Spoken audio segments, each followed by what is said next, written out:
নমস্কার। আজকের এবং অমিতাভতে আপনাদের সঙ্গে একটু অন্য ঘটনা নিয়ে আলোচনা করব। ঠিক আলোচনা না, আজকের এবং অমিতাভ হতে যাচ্ছে কয়েকটা গল্পের কাঁথামালা। পৃথিবীতে ভালোবাসা মানুষকে কখনো স্বার্থপর করেনি, কিন্তু তারপরেও দেখুন, প্রেমিক প্রেমিকা কিংবা প্রেমের ক্ষেত্রে স্বার্থপরতার নিদর্শনও মাঝে মধ্যে দেখা যায়। যে শুধু তুমি আর আমি, মানে পাশের বাড়ি, তার পাশের জগতে থাকা বন্ধু বান্ধব আত্মীয় স্বজন, এরা কেউ নয়, শুধু তুমি আর আমি। এটা কি প্রেম, ভালোবাসা, নাকি স্বার্থপরতা? অনেক বিতর্ক থাকতেই পারে, কিন্তু ভালোবাসার উদাহরণও তো খুব কম নেই। কেউ বলবেন তাজমহল আছে, আবার বিভিন্ন চরিত্রদের কথাও তো, হীর রাঞ্জা থেকে শুরু করে অনেকের কথা ভালোবাসার নিদর্শনে সঙ্গে যুক্ত হয়ে গেছে লোকগাথার মধ্যে দিয়ে পৃথিবী জুড়ে।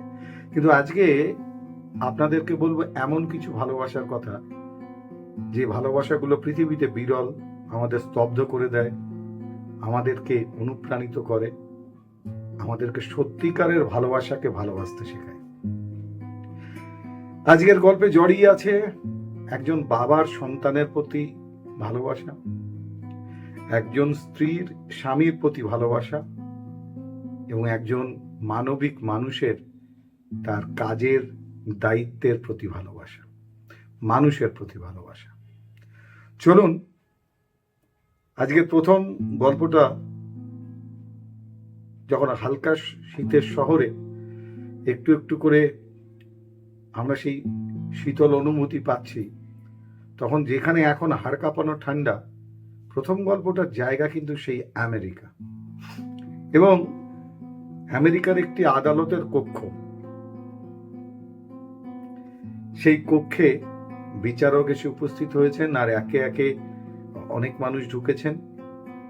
এবার যাদেরকে নিয়ে আজকে বিচার হবে, সেই আমেরিকার এক ঠান্ডা সকালে আদালতের দরজা ধীরে খুলে ভিতরে ঢুকলেন একজন বুড়ো মানুষ। হাঁটার ভঙ্গিটা ধীরে, নিঃশব্দ, যেন প্রতিটা পদক্ষেপ বয়সকে জয় করার চেষ্টা। কারণ তার বয়স 96, হাতে একটা স্পিডিং টিকিট। বিচারক ফ্র্যাঙ্ক ক্যাপ্রিও মৃদু স্বরে জিজ্ঞাসা করলেন, sir, why were you spending? বুড়ো লোকটা একটু হাসলেন, তারপর চোখের কোণ ভিজে উঠল। তিনি বললেন, জাজ, my son is 63. He is handicapped. I was taking him to the doctor. Normally I drive very slow, but that day I was scared. কোর্টরুমের ভেতরে যারা বসেছিলেন তারা স্তব্ধ হয়ে গেলেন, যেন ফোন, হাতের কাগজ, কলম সব থেমে গেল বয়স্ক মানুষটার কথাটা শুনে। একটা 96 বছরের মানুষ এখনো ছেলের জন্য দৌড়াচ্ছে, এখনো বাবা, এখনো দায়িত্ব। লোকটা আরেকবার শ্বাস নিয়ে বলল, sir, a father never stop carrying, no matter how old he gets or how old his children become. এই কথাটাই যেন পুরো রুমটাকে ভেঙে চুরমার করে দিল। সেখানে উপস্থিত থাকা মানুষের মুখে বিস্ময়, চোখে জল। Good father don't retire. তারা শেষ পর্যন্ত, শেষ নিঃশ্বাস পর্যন্ত লড়ে যায়। বিচারক ক্যাপ্রিও হালকা হাসলেন, কিন্তু চোখে তার জল ছলছল করছে। তিনি উঠে দাঁড়ালেন এবং সেই 96 বছরের বৃদ্ধ, যার বিচারের জন্য তিনি ওই চেয়ারে বসেছিলেন বিচারক, সেই চেয়ার থেকে উঠে দাঁড়িয়ে সেই বৃদ্ধকে বললেন, sir, at 96 many men hope others take care of them. But you are still talking. You are still taking. আমি অবাক হয়ে যাচ্ছি। You are still taking care of your son. এখনো আপনি এই বয়সে পর্যন্ত আপনার সন্তানের জন্য যত্ন নিচ্ছেন। You are a good man, a great father. তারপর সেই বিচারের ফাইলটা বন্ধ করলেন এবং বন্ধ করে তিনি রায় ঘোষণা করলেন, Your case is dismissed and may God bless you both. বুড়ো বাবা মাথা নিচু করে ফিস ফিস করে বললেন, Thank you, Judge. I just want to live long. I just want to live long. Enough to take care of him. যতদিন পারি। সেদিন কেউ কোর্ট থেকে বিচার দেখে বের হননি। সেদিন সবাই এক বাবার ভালোবাসার মহিমা, অপত্য স্নেহ, দায়িত্ববোধ সেগুলো দেখে বার হয়েছিল। এক বাবা যার শক্তি বয়স থেকে আসে না, ভালোবাসা থেকে আসে। আসলে এটা নিজের কোনো গল্প নয়, এটা বাস্তব আদালত কক্ষ থেকে অনুপ্রাণিত। মার্কিন যুক্তরাষ্ট্রের জনপ্রিয় মানবিক বিচারক জাজ Frank Caprio caught in Providence এই নামের একটি শোতে এই 96 বছর বয়সী বাবার এই মুহূর্তটা বলেছিলেন, যা রেকর্ড করা হয়েছিল। ওটাই ছিল সত্যি মানবিকতা, যেখানে আইন থেমে গিয়ে ভালোবাসা কথা বলে। এটা ছিল বাবার সন্তানের প্রতি ভালোবাসা। যখন বাবার যত্নের প্রয়োজন তখনও তিনি সন্তানের যত্ন করে যাচ্ছেন। পৃথিবীতে ভালোবাসার এই মুহূর্তটা আমাদের অনুপ্রাণিত করতে পারে। সেজন্য এটা পড়ে ভালো লাগাতে আপনাদের সঙ্গে ভাগ করে নিলাম। এবার আসি একজন স্ত্রী স্বামীর প্রতি ঠিক কতটা ভালোবাসা এবং সেই ভালোবাসা কিভাবে স্বামীকে অনুপ্রাণিত করে তার একটা ছোট্ট বাস্তব গল্প দিয়ে। গ্যাব্রিয়েল গার্সিয়া মার্কেস, নাম শোনেননি এমন মানুষ পৃথিবীতে, যারা সাহিত্য পিপাসু তারা শোনেননি, এটা হতেই পারে না। গ্যাব্রিয়েল গার্সিয়া মার্কেস মাত্র 13 বছর বয়সে প্রথম দেখেছিলেন মের্সেডেস বার্চাকে। মের্সেডেস বার্চাকে প্রথম 13 বছর বয়সে যখন মার্কেস দেখেন একটা নাচের অনুষ্ঠানে, বন্ধুদের কানে কানে বলেছিলেন, আমি ওকেই একদিন বিয়ে করব। কিন্তু মজার ব্যাপার হচ্ছে এই মার্সেডেস কিন্তু তখনও তাকিয়েও দেখেননি এই মার্কেসকে। কারণ ছেলেটি দরিদ্র ছিল, দারিদ্র্যের মধ্যে বড় হয়ে উঠছে এবং পড়াশোনায় মেধা থাকার জন্য বৃত্তিপ্রাপ্ত ছাত্র, আর মেয়েটা ছিল সম্মানিত একজন ফার্মাসিস্টের কন্যা, আত্মবিশ্বাসী, সকলের প্রিয়, দূর আকাশের তারা। সময় এগিয়েছে, পত্রিকার অফিস, শহর বদল, দারিদ্র, দিনগোনা জীবনে খাবারের চেয়ে বড় ছিল লেখার স্বপ্ন মার্কেসের। 18 বছর পর যখন তিনি ফিরে এলেন, মের্সেডেস তখন তার বিয়ের কথা বললে তিনি সম্মতি দিয়েছিলেন। তারপর শুরু হলো দারিদ্রতা আর কষ্টের মধ্যে থেকেও ভালোবাসার সংসারের এক নতুন করে লড়াই। মার্কেস তো লিখেই চলেছে, পুরস্কার আসছে, প্রশংসাও আসছে, কিন্তু অর্থ আসছে না সেভাবে। মের্সেডেস তখন প্রতিটা পয়সা বাঁচিয়ে খুব হিসাব করে সংসার চালাচ্ছেন, আর মার্কেস খুঁজে ফিরছেন সেই গল্পটা যেটা মাথার ভেতর ক্রমাগত তাকে কড়া নাড়ছিল। একদিন ড্রাইভ করে আকাপুলকো যাওয়ার পথে হঠাৎ তার মাথায় সম্পূর্ণ গল্পটার প্লট ভেসে উঠল। তিনি গাড়ি ঘুরিয়ে সেই মুহূর্তে সোজা চলে এলেন বাড়িতে, আর স্ত্রী মের্সেডেসকে বললেন, এই বইটা লিখতেই হবে, টাকা পয়সা নেই, তবুও লেখা শুরু করছি, বাকিটা কিন্তু তুমি সামনে নিও, আমি কোনো কিছুতে মাথা দিতে পারবো না এটা শেষ করে। তার স্ত্রী মের্সেডেস শুধু বললেন মুচকি হেসে, লেখো।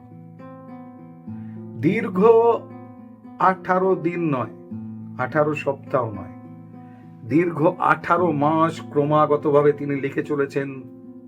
এদিকে বাইরের পেছন দরজায় পাওনাদার, সন্তানদের প্রতি যত্ন নেয়া, সেই পাওনাদারদের সামলানো, সংসার সামলানো, সব একা মুখ বুজে করে চলেছেন মের্সেডেস। দরজার বাইরে যখন পাওনাদারের কড়া নাড়ার শব্দ, তখন বন্ধ দরজার ভিতরে তিনি লিখে চলেছেন এক নতুন জগতের এক নতুন উপন্যাস। সেখানে ম্যাকুন্ডো নামের এক নতুন জগৎ। এরপর দেনা বাড়ছে। প্রথমে গাড়ি বিক্রি হলো, ঘরের জিনিসপত্র এক এক করে বিক্রি হলো, সব। অবশেষে প্রায় 18 মাস পর 500 পাতার পাণ্ডুলিপি শেষ হলো যখন, মার্কেস তখন দৌড়ে গিয়ে সেই পাণ্ডুলিপিটা আর্জেন্টিনার যে প্রকাশক তাকে পাঠাবেন বলে দৌড় দিলেন পোস্ট অফিসে। কিন্তু ডাকযোগে পাঠাতে গিয়ে থমকে যেতে হলো মার্কেসকে, কারণ সেই 500 পাতার পাণ্ডুলিপির যে ওজন, সেই ওজন অনুযায়ী যে টাকা ডাকযোগে পাঠাতে গেলে খরচ করতে হবে বা দিতে হবে পোস্ট অফিসকে, সেই টাকা তার কাছে নেই। বাড়িতে এসে মার্সেডেসকে তিনি বললেন, তার স্ত্রীকে সেই কথা। বাড়ির যা জিনিস ছিল সব বিক্রি হলো, এমনকি বাসন কোসন থেকে শুরু করে তার প্রিয়তমা মার্সেডেসের প্রিয় হেয়ার ড্রায়ারটাও। তার অত্যন্ত প্রিয় যে হেয়ার ড্রায়ার, ওই পাণ্ডুলিপি আর্জেন্টিনা প্রকাশকের কাছে পাঠানোর জন্য কার্পণ্য বা দ্বিধাবোধ করলেন না মার্সেডেস। এবারে সেই প্রয়োজনীয় পাঠানোর মতো টাকা, সেই টাকা দিয়ে পাণ্ডুলিপি পাঠানো হলো, এবং পোস্ট অফিসে সেই সব কাজ শেষ করে যখন মার্সেডেসের হাত ধরে বেরিয়ে আসছেন মার্কেস, তখন তারা সম্পূর্ণ নিঃস্ব। হাঁটতে হাঁটতে মার্সেডেসের দিকে তাকিয়ে মার্কেস হেসে বলেছিলেন, এবার যদি বইটা খারাপ হয় তাহলে তো সব শেষ। কিন্তু বোধহয় ইতিহাস এটার জন্যই অপেক্ষা করছিল। না, বইটা খারাপ হয়নি। 100 years of solitude প্রকাশ হতেই সাহিত্যের জগতে যেন একটা বিস্ফোরণ ঘটল। 46টা ভাষায় অনুবাদ হয়েছিল বইটি, বারবার নতুন সংস্করণ ছাপা হয়েছে, প্রায় 50 মিলিয়ন তারও বেশি কপি বইটা মুদ্রিত হয়েছিল। বিশ্বজুড়ে পাঠক পাগলের মতো পড়ল। বিশ্ববিদ্যালয়ে পড়ানো শুরু হলো তার এই বই, এবং 1982 সালে সেই বইয়ের জন্য মার্কেস পেলেন সাহিত্যের নোবেল পুরস্কার। বহু জায়গাতে সাক্ষাৎকারে মার্কেস, নোবেলজয়ী মার্কেস, তিনি একটাই কথা বলতেন যে আসল লেখক হচ্ছে মের্সেডেস, আমার প্রিয়তমা স্ত্রী। তার সেই ত্যাগ না থাকলে এই বই কখনোই লেখা হতো না। 56 বছরের দাম্পত্য জীবন ছিল একই প্রেম, একই বিশ্বাস। কারণ প্রকৃত ভালোবাসা মানে শুধু ফুল, উপহার আর ক্যান্ডেল লাইট ডিনার নয়।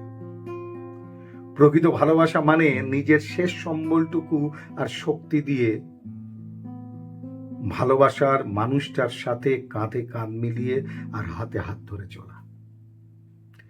জীবনের চলার পথে ভবিষ্যৎ কি হবে না ভেবে ভালোবাসার মানুষের কটু কথা বা হতাশ না করে, ভালোবাসার মানুষকে কটু কথা বা হতাশ না করে সব রকম ভাবে সহযোগিতা বা সহায়তা করা।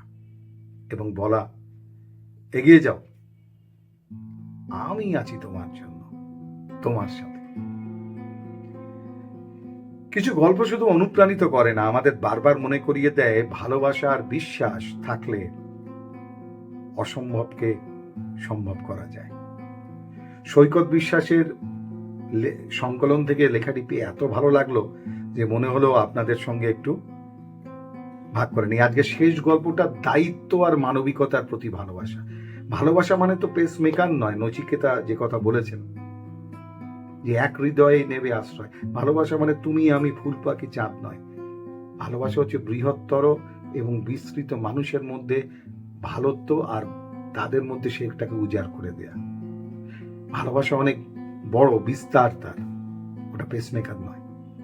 যাই হোক, আজকের এবং আমি তো শেষ করব দায়িত্বের প্রতি ভালোবাসা দিয়ে। কোয়াম্বাটুরের এক পুরনো গার্মেন্টস ফ্যাক্টরিতে, যেখানে হাজারো মহিলা শ্রমিক কাজ করতেন, কাটিং প্যাকিং এ সমস্ত কাজ করতেন, আর সেখানে একজন ছিলেন দায়িত্বে, যিনি সুরক্ষার বা দারোয়ান।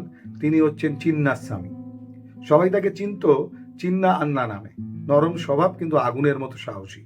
ঘটনাটা সম্ভবত 2রা ফেব্রুয়ারি 2010 সালের রাত। তখন 2:45। হঠাৎ কারখানা স্টোর রুমে শর্ট সার্কিট, তারপর ভয়ানক আগুন।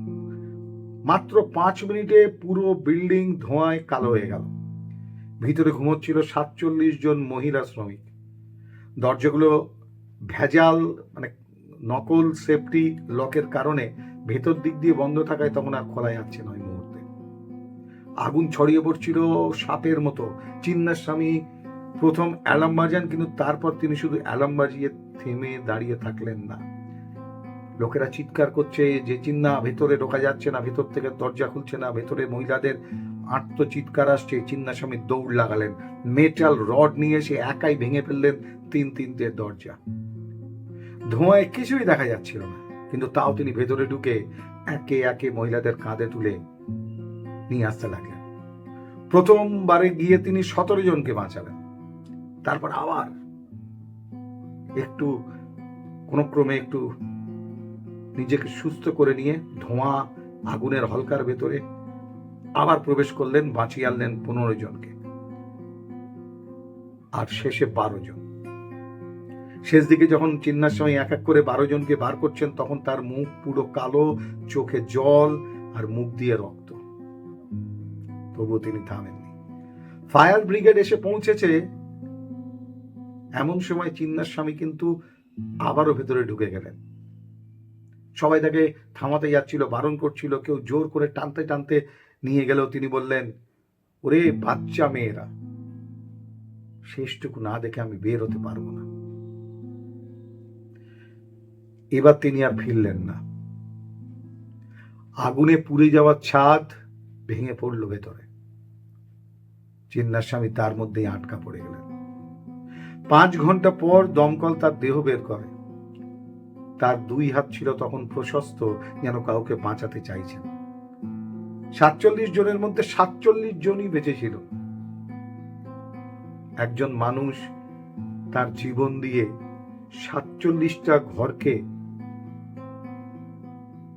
অন্ধকার থেকে ফিরিয়ে এনেছিল। তামিলনাড়ু সরকার তাকে শ্রদ্ধার সঙ্গে কীর্তি চক্র, যা মরণোত্তর দেয়া হয়, দেশের অন্যতম সর্বোচ্চ বীরত্ব পুরস্কার, সেই পুরস্কার তুলে দেয়। কারণ একজন দারোয়ান, সিকিউরিটি, সুরক্ষা কর্মী, যার হাতে বন্দুক নেই, যার ট্রেনিং নেই, একাই একটা ফ্যাক্টরি আগুনকে চ্যালেঞ্জ করে প্রাণ দিয়েছে অচেনা মেয়েদের জন্য। আজও কোয়েম্বাটুরে সেই ফ্যাক্টরির সামনে চিন্নাস্বামীর একটা ছোট্ট স্মৃতিস্তম্ভ আছে। মেয়েরা সেখানে প্রতিদিন ফুল দেয়, যারা ওই কারখানার শ্রমিক। কারণ তারা জানে তাদের আজ বেঁচে থাকা মানে চিন্নাস্বামীর দ্বিতীয় জন্ম। এভাবেই তো ভালোবাসারা বেঁচে থাকে। ভালোবাসা মানে স্বার্থপরতা নয়, শুধু দুজন মানুষকে কেন্দ্র করে সবার থেকে নিজেদেরকে আলাদা ভেবে নিজেদের জন্য বাঁচানা। ভালোবাসা তো স্মেকার নয়, যা এক হৃদয়ে নেবে আসে। মানুষের প্রতি যাদের, মানুষের দুঃখ, দরিদ্র, অভাব, এই সব কিছু দেখেও যাদের হৃদয় কেঁদে ওঠে, আপ্রাণভাবে কিছু করার ইচ্ছে তৈরি হয়, পৃথিবীতে ভালোবাসার ইতিহাসটা তারাই লেখা। এই ভালোবাসাটাই তো বড্ড দরকার আজকের দিনে, কি তাই না? চলুন সবাই মিলে এই মানুষগুলোকে দেখে নতুন করে ভালোবাসার অনুভূতিটাকে জাগরিত করি। পরবর্তী পর্বে আপনাদেরকে পর্দার হিরো বা নায়ক নয়, দেশের সত্যিকারের নায়কদের সঙ্গে পরিচয় করাবো, যাদের কথা আমরা জানতে পারি না, যাদের পোস্টার ছাপানো হয় না, যারা লক্ষ কোটি কোটি টাকা দামের গাড়ি বা বাড়িতে থাকেন না, কিন্তু তারা আসল নায়ক এবং তারা জীবন দিয়ে দেশকে এবং আমাদের রক্ষা করেছেন, এখনো করছেন। সিনেমায় পর্দায় যাদেরকে দেখেন হিরো বলে ভাবেন, তারা হিরো নয়। আসল নায়ক তো সীমান্তে আমাদের রক্ষা করার জন্য। আসল নায়ক তো আমাদের পুলিশ প্রশাসন, যারা দিনরাত্রি সমাজের শৃঙ্খলা রক্ষা করে, জীবন দিয়েও আমাদেরকে রক্ষা করেন। সেই সীমান্তে থাকা দেশের জন্য বলি প্রদত্ত, আমাদের সুরক্ষার সঙ্গে যুক্ত সমস্ত সুরক্ষা কর্মী, দেশের প্রত্যেকটি জওয়ান, সৈনিক, পুলিশ, তাদেরকে উৎসর্গ করব আগামী কয়েকটা পর্ব। দেশের আসল নায়কদের অজানা ইতিহাস নিয়ে আসছি, আগামী পর্বে চোখ রাখুন। ততক্ষণের জন্য বিদায় নিচ্ছি আমি অমিতাভ। সবাই ভালো থাকুন, সুস্থ থাকুন, সুরক্ষিত থাকুন, সচেতন থাকুন, শান্তিতে থাকুন এবং অবশ্যই আনন্দে থাকুন। আজকের মতো শুভরাত্রি।